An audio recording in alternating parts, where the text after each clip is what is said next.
રાજ્યના પોલીસ વડા વિકાસ સહાયની સેવા નિવૃત્તિનો ડ્રામા આજે આખો દિવસ ચાલ્યો. એક્સટેન્શન મળશે કે નિવૃત્તિ એ પ્રશ્નને લઈને દિલ્હીથી લઈને ગાંધીનગર સુધી પૂછપરછ ચાલી. વિકાસ સહાયની નિવૃત્તિ માટેની તમામ તૈયારીઓ થઈ ચૂકી હતી. રાજ્યના આઈપીએસ અધિકારીઓ એમને શુભકામનાઓ પાઠવી ચૂક્યા હતા. વિકાસ સહાય ખુદ 2 વાર સીએમને મળી આવ્યા.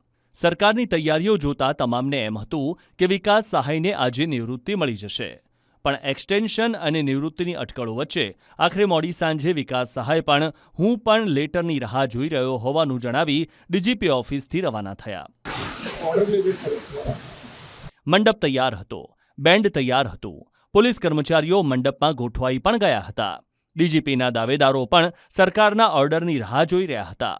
પણ આખરે મોડી સાંજે સામિયાણો સંકેલાઈ ગયો અને હાજર તમામ ઘરે જવા રવાના થઈ ગયા.